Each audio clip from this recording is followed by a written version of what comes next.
আসুন, ভেতরে আসুন।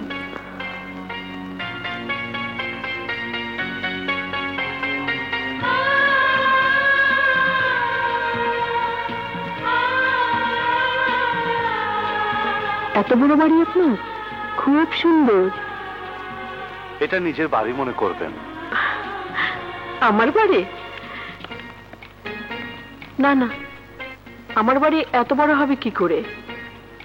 আমার বাড়ি খুব ছোট। উকিল সাহেব, আপনি আমাকে আমার বাড়ি পৌঁছে দেবেন তো? হ্যাঁ হ্যাঁ হ্যাঁ, দেব। আপনাকে ঠিক আপনার বাড়িতে পৌঁছে দেব। আমার বাড়ি যাওয়া খুবই জরুরি। যদি কখনো আমার বাড়িতে যান, দেখবেন আমার ছোট ছোট দুটো বাচ্চা আছে, বাচ্চু আর মুন্নি। খুব সুন্দর। এই বয়সে বাচ্চারা মা ছাড়া থাকতে পারে না। মায়ের আঁচলের ছায়া যে কোনো বয়সের ছেলে মেয়েদের জন্যই দরকারি। হ্যাঁ, এই কথা ঠিক, একদম ঠিক। আসলে মা সন্তানের সম্পর্কই তো এমন।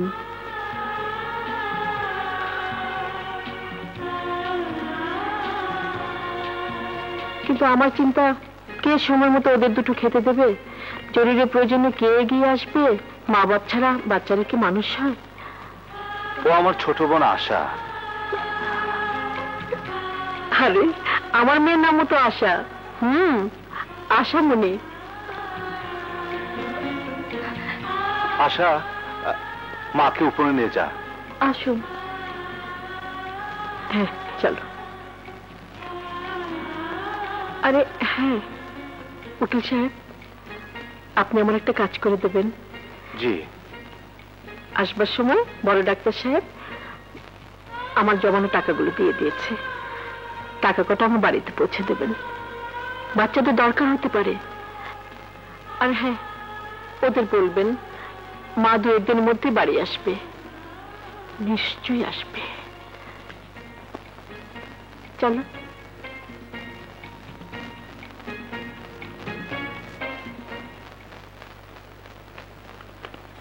রাজু।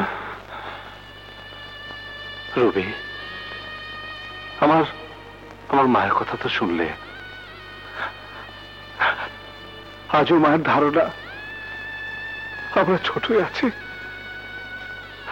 মায়ের ধারণা আজও বাবা বেঁচে আছে। মা কি আমার ভালো হবে না রবি? আমার মা কি ভালো হবে না রবি? কেঁদে না রাজু, ইনশাল্লাহ মা ভালো হয়ে যাবেন। মিথ্যে সান্ত্বনা দিও না রবি, মিথ্যে সান্ত্বনা দিও না। 16টি বছর যে ভালো হয়নি, সে কেমন করে ভালো হবে? কেমন করে ভালো হবে?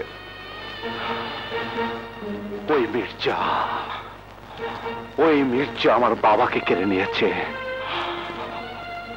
আমার মায়ের আঁচলের ছায়াকে করেছে পরগাছার ছায়া। সব কেড়ে নিয়েছে মির্জা। আমাদের সব কেড়ে নিয়েছে।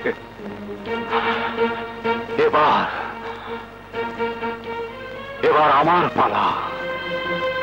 তৈরি থাক মির্জা, তৈরি থাক। মির্জা সাহেব, ভরা অনুষ্ঠানে অ্যাডভোকেট রাজু শুধু আপনাকেই আহ্বান করেনি, আমাদের ইজ্জত ধুলায় মিশিয়ে দিয়েছে। আমরা ওই মিটিং এর উদ্যোক্তা।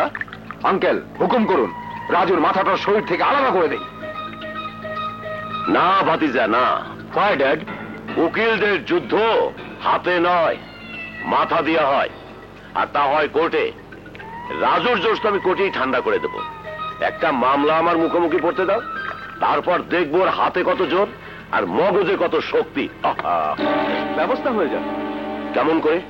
পোস্তায় আমি বিশাল একটা প্লট কিনেছি, কিন্তু বস্তিবাসীরা দখল ছাড়ছে না।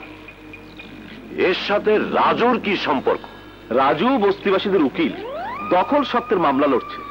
আচ্ছা আচ্ছা আচ্ছা, মৃদা, বস্তির দখল তো ওদেরকে ছাড়তেই হচ্ছে। সেই সাথে অ্যাডভোকেট রাজু ওই বস্তির মাটিতে নাক ঘষে মির্জাকে বাপ ডেকে বিদায় নেবে। ইয়েস।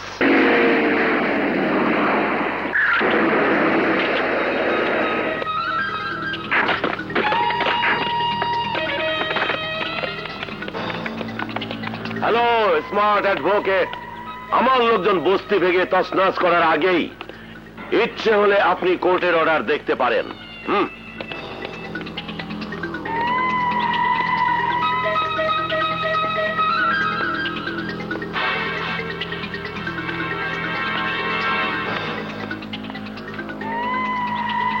সরি বস্তির ভাইয়েরা, পেট খারাপ গরুর লেজ ধরতে নেই, হাত নষ্ট হয়। আপনাদের জ্ঞানী উকিল কোর্টের উচ্ছেদ অর্ডার ঠেকানোর জন্য একটা স্টে অর্ডার করাতে পারতেন, কিন্তু এখন আর সময় নেই। কোর্ট 3 দিনের জন্য বন্ধ। আপনি একটা দামি কথা বলেছিলেন, খেলোয়াড় যখন ভালো পজিশনে থাকে তখন সে আত্মবিশ্বাসে এতটা অন্ধ থাকে যে সেটের কোথায় কোন কোনায় কোন ঘরটি খালি আছে তা সে দেখতেই পায় না, এবং সেখানেই সে মার খায়। ঠিক বলেছে কি মিস্টার রাজু? জি না মির্জা সাহেব, ঠিক বলেননি। দাবা খেলা আর গরিবের জীবনের খেলা এক নয়। দাবা অলস ধনাঢ্য ব্যক্তিরা খেলে বুদ্ধির জোরে, আর গরিবকে প্রতিদিন প্রতি মুহূর্তে খেলে বেড়ায় তার পেটের ক্ষুধা। কাজেই গরিবের বুকের উপর পা রাখার চেষ্টা করবেন না মির্জা সাহেব, ধ্বংস হয়ে যাবেন। কারণ গরিবের পেটের ক্ষুধার আগুন দাবানল সৃষ্টি করে, সব পুড়ে ছাই হয়ে যায়। আপনার মতো একজন মির্জাকে জ্বালাবার জন্য এক গরিবের বুকের জ্বালাই যথেষ্ট। এর নাম মনু, বস্তির ছেলে। ও এখন একটা আপনাকে জাদু দেখাবে। আপনি মির্জা উড়ে যাবেন, উড়ে যাবেন। মনু, ওই যে ওনাকে দেখছো, ওর নাম জনাব অ্যাডভোকেট নাসির মির্জা। উনি 80 জনকে ফাঁসি দিয়েছেন। যাও বেটা, এই কাগজটা ওর হাতে দিয়ে ওর ইজ্জতের ফাঁসি দিয়ে এসো। যাও যাও, কোনো ভয় নেই, যাও বেটা। শাবাশ, যাও যাও, শাবাশ, যাও যাও।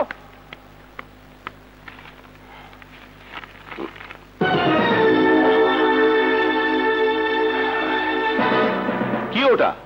স্টে অর্ডার, যেটার বলে মির্জা সাহেবের কাগজটা এতিম হয়ে গেছে।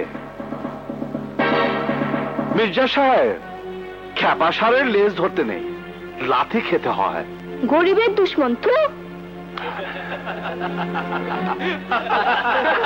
মির্জা সাহেব, আপনার সাথে প্রথম পরিচয়ে আমি আপনাকে আরো একটা কথা বলেছিলাম, ভুলে গেছেন? এতটা বেপরোয়া খেলবেন না। আপনার শোভা বলে একটা কথা আছে। যান, আপনার গাড়ি আবার ভয়ে আপনাকে রেখে চলে না যায়।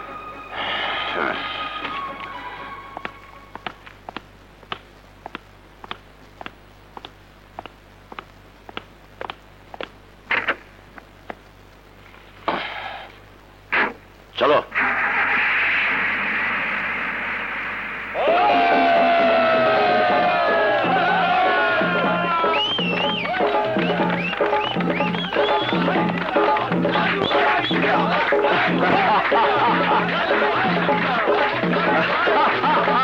আফসোস, তোমাদের মতো বন্ধুরা থাকতে আমরা বাপ বেটা একটা পুচকে উকিলের হাতে নাজেহাল হচ্ছি, কিন্তু তোমরা কিছুই করছো না। তোমার সামনে আঙ্কেলই তো আমাকে থামিয়ে দিল, নইলে আমি ওই রাজুকের বাড়িতে শুইয়ে দিতাম। ড্যাড মারবে কোর্টে, তোমরা মারবে পথে ঘাটে। বান্টির দুশ্মন বাড়িতে শুয়ে থাকবে না, পড়ে থাকবে হাসপাতালে। হ্যালো রবি। হ্যাঁ বলো রাজু। আপা কোথায়? আপা বাথরুমে। আপাকে একটু বাসা পাঠিয়ে দিবে? মাকে একটু বোঝানো দরকার, মা নিজের বাড়িতে যাবার জন্য অস্থির হয়ে পড়েছে। হ্যালো হ্যালো রাজু, কিসের শব্দ হচ্ছে? আরে কথা বলছো না কেন?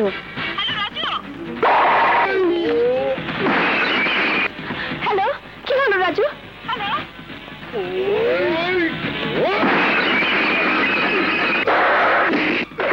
আপু, আপু জলদি এসো, রাজুকে কারো জন্য আক্রমণ করেছে।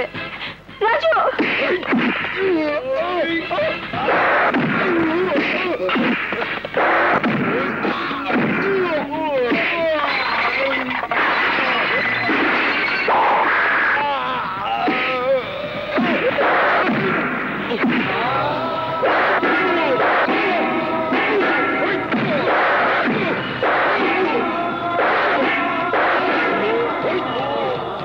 ফেলে দে শালাকে ডক্টর রহমানের ক্লিনিকের সামনে।